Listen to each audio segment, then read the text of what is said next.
kalau dari pembicaraan terakhir kemungkinan besar memang yang seperti kita sampaikan sebelumnya ya di media ya, bahwa apa yang disampaikan LM mengenai klien saya bahwa dia itu adalah mucikari, kemudian dia terima uang terus dia mau tag uangnya, ngambil uangnya, kemudian dia memperkenalkan LM ke RK, itu tidak benar.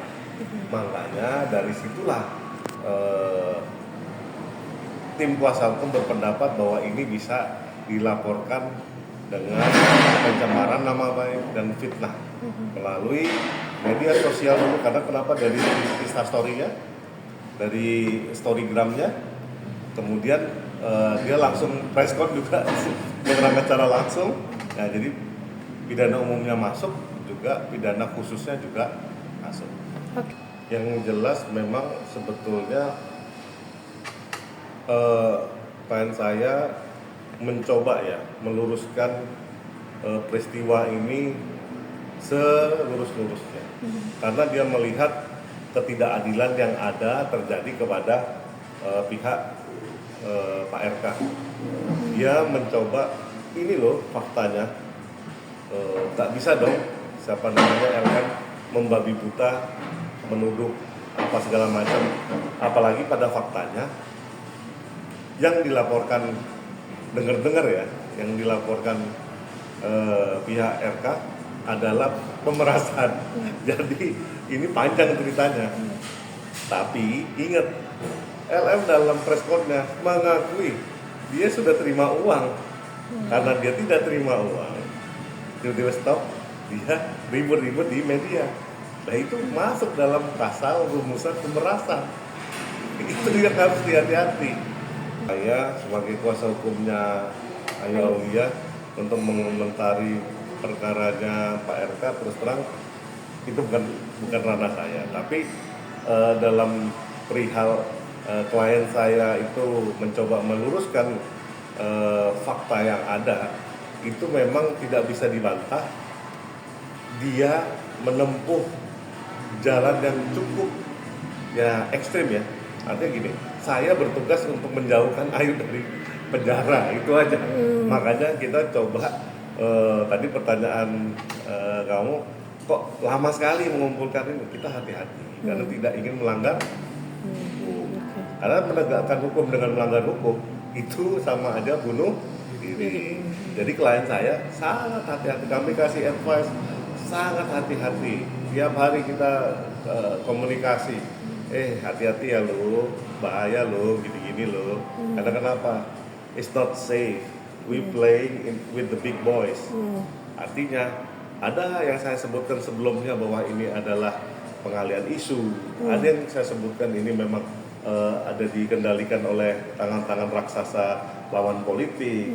Ada yang saya sebutkan sebelumnya bahwa ini adalah permainan politik yang memang lazim dipermainkan di Liga Politik Indonesia. Saya melihat Ayu ini harus diselamatkan. Makanya saya jagain supaya dijauhkan dari penjara. Bang. Ya, karena yang paling utama sebetulnya fitnah itu mesti clear. Okay. Nah, memang adakah sebuah pernyataan atau dokumen yang menyatakan bahwa klien saya itu adalah mucikari? Atau dia dapat profesi atau diputus sama pengadilan bahwa dia terima uang karena menjual TPPO lah, tindak pidana perdagangan orang. Oke, sorry. Artinya dia kayak, mohon maaf nih, si siapa Abbas, itulah kayak dia. Memang dia mucikari, pernah dihukum karena mucikari, karena jualan cewek, atau dia pernah apa? Itu yang harus dibuktikan sama yang nuduh dia. It's not easy and almost impossible, karena klien saya itu orang benar.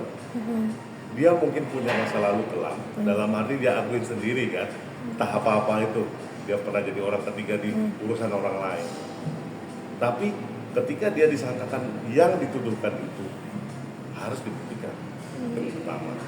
Yang kedua, dengan lantangnya dibilang dikasih uang sama RK, diambil duitnya sama klien saya, nggak dikasihkan ke si LM. Itu fitnah keji yang berikutnya. Nah, menurut saya orang sedemikian ini mesti dihentikan karena tindakannya yang sangat-sangat memalukan seluruh bangsa Indonesia, karena tidak ada yang sedemikian teksasnya seperti preskon yang kemarin dilakukan LM dan kuasa hukumnya. Luar biasa menyentak. Itu nggak tahu ya, mungkin pesanan atau bukan, saya nggak ngerti. Tapi menurut pendapat pribadi saya, mudah-mudahan itu memang dari hati nuraninya LM. Tapi klien saya berpendapat sebaliknya, tidak begitu kenyataan. Jadi untuk memutusnya bagaimana, kita bagusnya ke ranah hukum, biar clear dan terang benderang siapa emas siapa loyang. Kebetulan untuk proporsi itu dia banyak bertanya-tanya, tapi untuk memutuskan untuk melaporkan itu memang saya sudah delegasikan ke Mas Doni. Jadi untuk pastinya bagaimana tolong tanyakan ke Ayunya langsung atau ke si Mas Doni. Ya, kalau pencemaran nama baik kalau di IPA itu lebih dari 5 tahun. Cuman kalau dari pidana umumnya ya cukup singkat lah, 2 tahun kalau nggak salah. Nah itu kalau namanya ganti rugi itu masuk ke ranah perdata. Oke. Artinya kalau memang ada gugatan perbuatan melawan hukum bisa dimintakan ganti ruginya. Lebih bagus ditanyakan yang incas, yaitu Mas Doni. Oke. Karena memang karena saya nggak incas, ya saya tidak berani menyebutkan hal tersebut. Tapi kalau pasal-pasalnya tadi saya sudah sampaikan. Ya saya pikir kalau memang pihak kepolisian ingin menjauhkan kegaduhan ini untuk lebih cepat diredakan, ya minggu depan lebih baik. Kalau dari Prosesnya. perkapnya sendiri itu tidak boleh lebih dari 30 hari. Oke.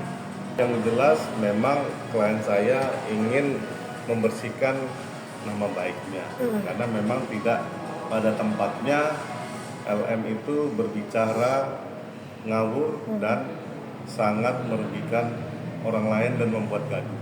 Jelas terakhir kalau nggak salah saya mencoba dengar langsung dari mulutnya, saya kutip langsung dari Ayu ya. Dia mencoba menghimbau LM untuk bertobat, ya kan? Artinya kembali ke jalan yang benar. Nah, anaknya sudah lahir, dengan sehat. Dia sudah punya suami, hiduplah berumah tangga dengan baik, kembali ke jalan Allah.